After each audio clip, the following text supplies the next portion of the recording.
Bienvenidos sean todos a este programa que vamos a tener en este día. Pero antes de poder empezar el tema, quiero leer un pasaje en Romanos 3, verso 23. Por cuantos todos pecaron y están destituidos de la gloria de Dios. Hoy vamos a hablar un tema acerca de la gracia de Cristo. Pero primero vamos a buscar la sabiduría divina. Vamos a orar al Señor para que Él pueda dirigirnos eh, en este momento. Padre Celestial, venimos aquí a presentarnos delante de ti porque tú eres la única fuente de salvación, de sabiduría, inteligencia. Pido, Señor, que nos ayudes a comprender tu palabra, que tu Espíritu Santo pueda estar en nuestros corazones transformando cada pensamiento, cada palabra, cada sentimiento. En este momento que vamos a estudiar tu palabra, pedimos la unción de tu Espíritu Santo para que sea tú, Señor, el que obre a través de nosotros y que este mensaje pueda llegar a muchos corazones en muchas partes del mundo. En el nombre de Jesús, amén. Bueno, seguidamente vamos a estudiar en el tema que se llama la gracia. Ese es un tema muy bonito que la gracia significa algo como un don que Dios nos da a todos nosotros, que es el don de la salvación para todos aquellos que creen en el Señor Jesucristo. Pero antes de eso vamos a leer en la carta a los Efesios, capítulo 2, verso 1 al 3. Y Él os dio vida a vosotros que estabais muertos en vuestros delitos y pecados, en los cuales anduvisteis en otro tiempo, conforme a la corriente de este mundo, conforme al príncipe de la potestad del aire, el espíritu que ahora opera en los hijos de desobediencia, entre los cuales también todos nosotros vivimos en otro tiempo, en la concupiscencia de nuestra carne, haciendo la voluntad de la carne y de los pensamientos, y éramos por naturaleza hijos de ira, lo mismo que los demás. Entonces, en Cristo estábamos en otro tiempo, dice, muertos en delitos y pecado. Esta es la condición del hombre, que vamos nosotros de acuerdo a la corriente de este mundo, conforme al príncipe de la potestad del aire. Dice que ese espíritu opera en los hijos de la desobediencia. Entonces, por cuanto desde que nuestros padres cayeron en el jardín del Edén, todos, dice el apóstol Pablo en Romanos 3, están destituidos de la gloria de Dios. Cuando Dios creó al hombre, dice que era perfecto, sus pensamientos eran puros, sus designios santos, pero por el pecado su naturaleza se pervirtió o se trastornó. Entonces, y ya no pudo estar en armonía con el cielo. Entonces, al pecar, cayeron de la gracia de Dios. Pero dice la Biblia que donde abundó el pecado, también sobreabundó la gracia. Entonces, la gracia empezó a ofrecerse para todos los seres humanos. Entonces dice que por cuanto todos pecaron, están destituidos de la gloria de Dios. En el libro de Isaías, el Espíritu Santo muestra la condición de nosotros en el verso 5 y 6. ¿Para qué habéis de ser castigados aún? Todavía os rebelaréis. Toda cabeza está enferma y todo corazón doliente. Desde la planta del pie hasta la cabeza, no hay en él cosa sana, sino herida, hinchazón y podrida llaga. No están curadas, ni vendadas, ni suavizadas con aceite. ¿Cómo somos nosotros, hermanos, sin Cristo? Somos una podrida llaga. Entonces dice el profeta, va que desde la planta de nuestros pies hasta nuestra coronilla, hasta nuestra cabeza, somos una podrida llaga. Dice que todo corazón está enfermo, toda cabeza está enferma y todo corazón doliente. Entonces no hay nada sano en nosotros. No hay nada que nos pueda recomendar a Dios, puesto que cada pensamiento de nosotros es solamente de continuo al mal. Todo designio de los hombres, por naturaleza, estamos en una continua guerra contra Dios. Entonces, pero vamos a ver, vamos a seguir leyendo en el libro de Isaías, capítulo 64, verso 6. Si bien todos nosotros somos como suciedad y todas nuestra justicia como trapos de inmundicia, y caímos todos nosotros como la hoja y nuestras maldades nos llevaron como el viento. ¿Cómo está nuestra condición delante de Dios? Dice que somos como trapos sucios. Entonces, aún nuestra justicia, dice, no son nuestras malas obras las que son como trapos sucios, sino nuestra justicia delante de Cristo son como trapos de inmundicia. Entonces, cuando nosotros hacemos algo bueno, no es porque haya ese poder inherente en nosotros, sino porque el Espíritu Santo es el que obra en nosotros, cambiando cada pensamiento y llevándolo cautivo a la gracia de Cristo.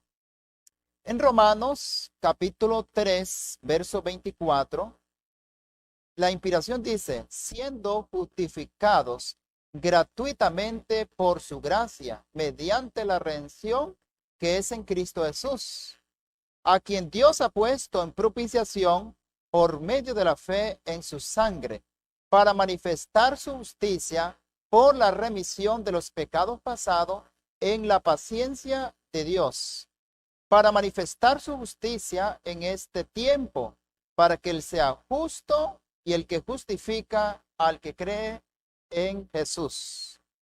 Entonces, ¿cómo somos justificados nosotros? Somos justificados gratuitamente por la gracia de Cristo.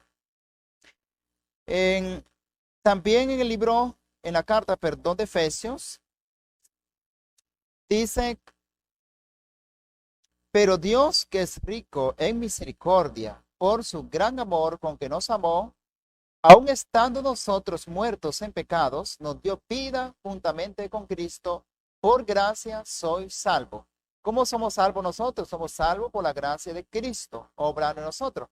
Y juntamente con Él nos resucitó y asimismo nos hizo sentar con Él en lugares celestiales en Cristo Jesús, para mostrar en las edades venideras las abundantes riquezas de su gracia en su bondad para con nosotros en Cristo Jesús.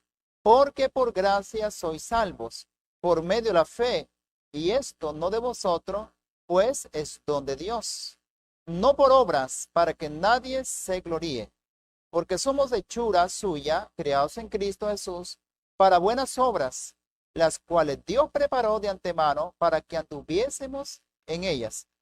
Entonces nosotros somos salvos por la gracia de Cristo, no por nuestras obras. Nuestras obras es imposible lograr el cielo. Si queremos ganar el cielo por nuestras obras, es algo imposible. Solamente a través de las obras de Cristo en la cruz de Calvario, nosotros somos salvos. Porque en nosotros no hay ningún mérito. Aquí hay un párrafo que dice, el pecador no puede depender de sus propias obras como un medio de justificación. Porque ya vimos que nuestras obras delante de Dios son como trapo de inmundicia. Pablo dice que no hay un justo, no hay ni siquiera uno, no hay quien entienda, no hay quien busque a Dios. Todos se desviaron y aún se hicieron inútiles.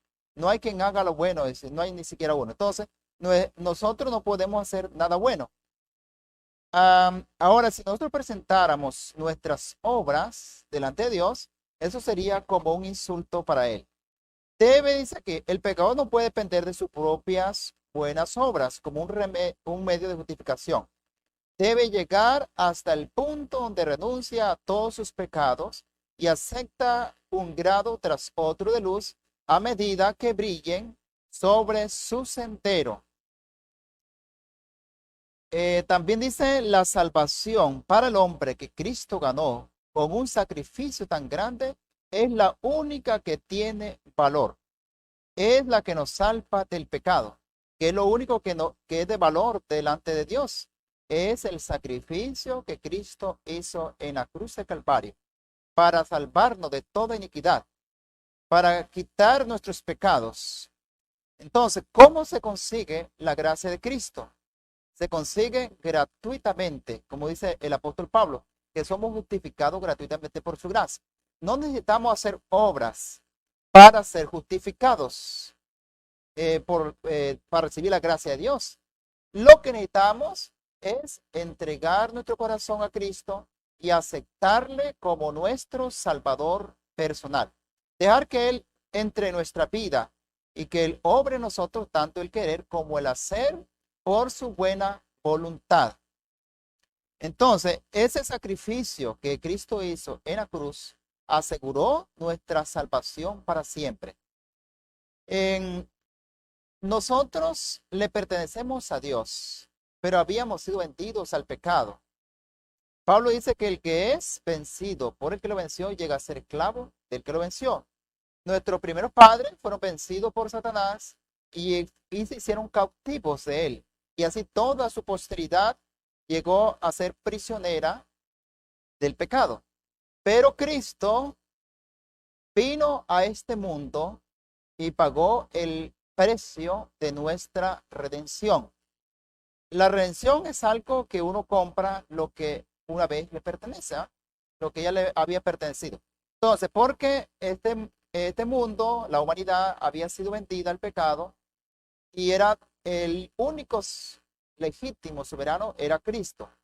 Pero tuvo que volver a pagar ese precio. Y ese precio fue grande. Cristo murió por nuestros pecados en la cruz. Entonces, Él dejó su gloria que tenía con el Padre, se despojó de sí mismo y vino a este mundo y vivió como hombre y fue obediente y obediente hasta la muerte, a fin de asegurar nuestra salvación eternamente. Entonces, si nosotros decidimos perdernos, no fue porque Dios haya querido así, sino porque nosotros decidimos perdernos. Entonces, el apóstol Pablo explica aquí en Primera de Corintios, capítulo 6, verso 20.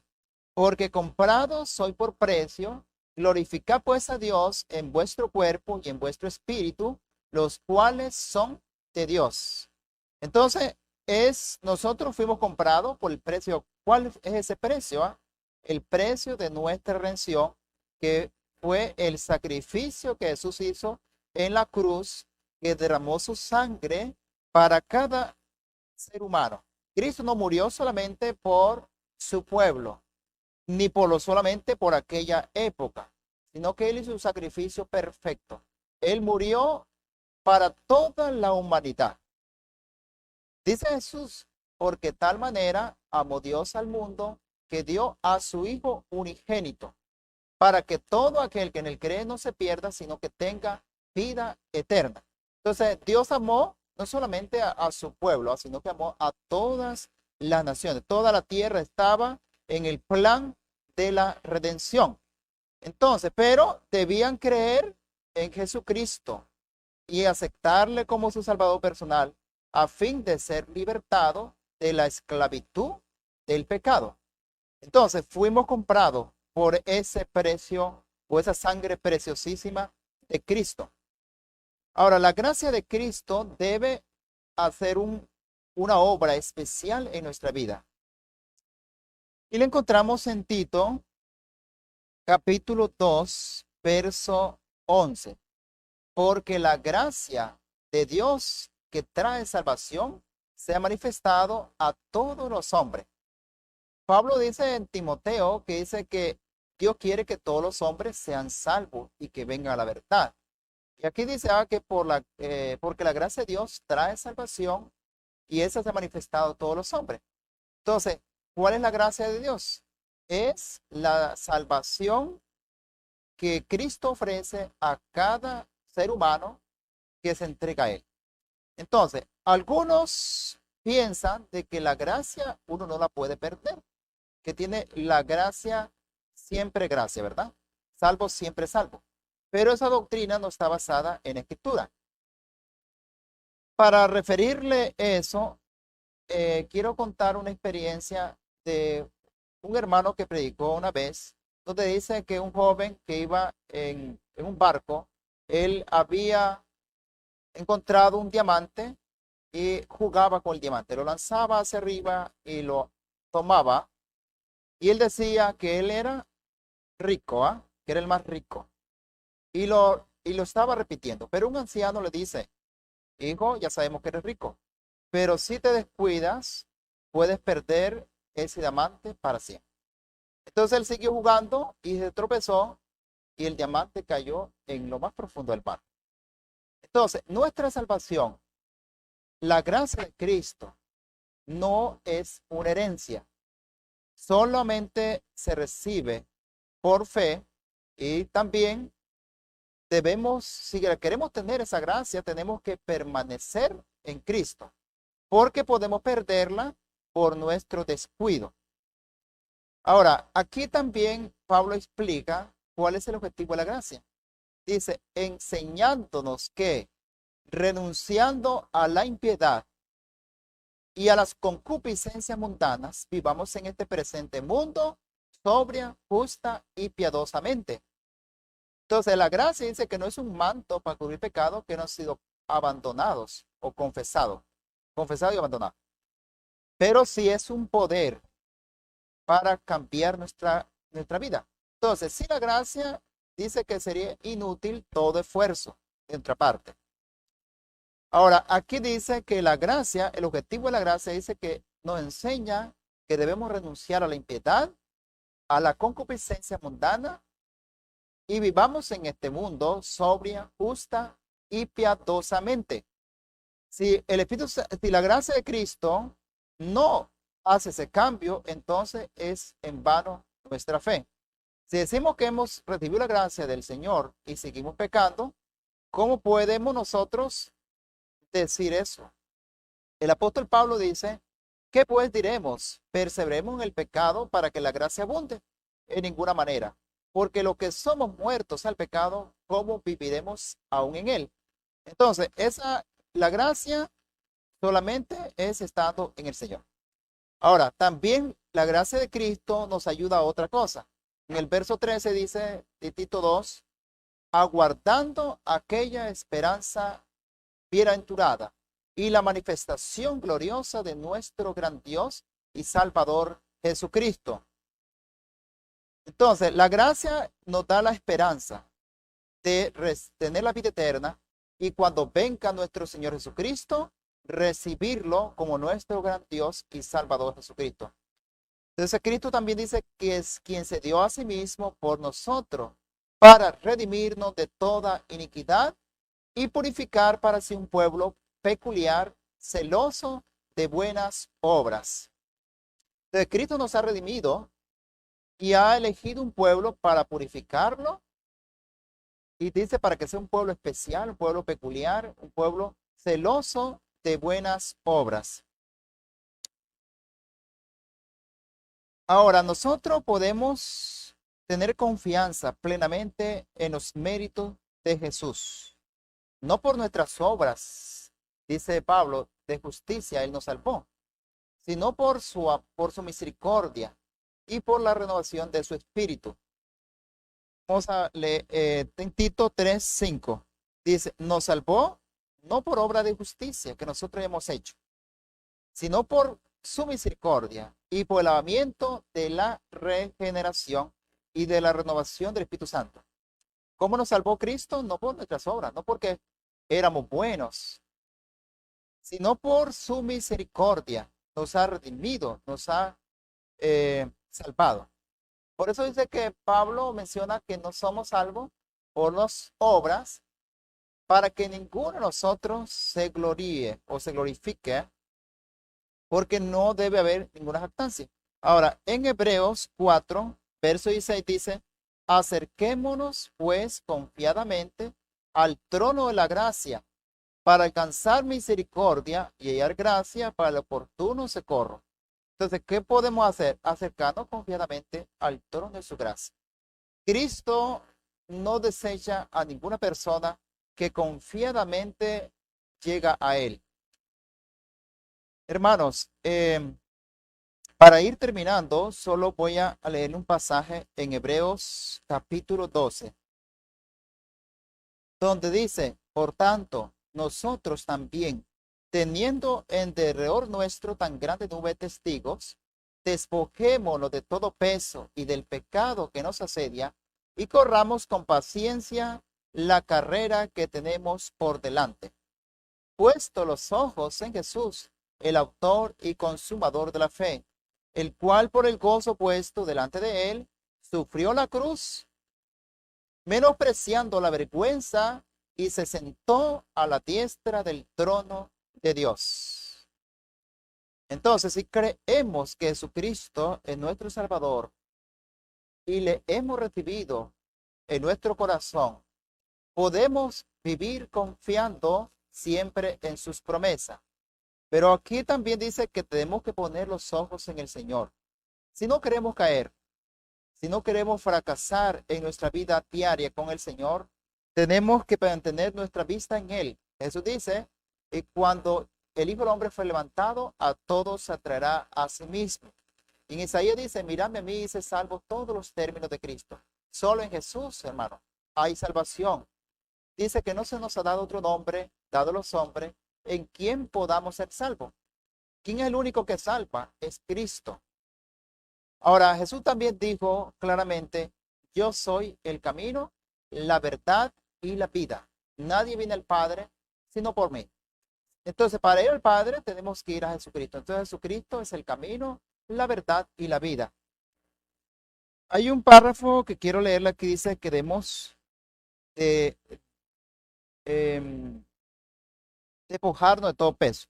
Dice, el peso al cual aquí se hace referencia son los malos hábitos y las malas prácticas que hemos formado al seguir nuestras inclinaciones naturales. Entonces, ¿queremos permanecer en la gracia de Cristo? Entonces tenemos que despojarnos de todo peso, de pecado, de malos hábitos, de malas prácticas. Y después, seguir, dice, correr con paciencia la carrera que tenemos por delante.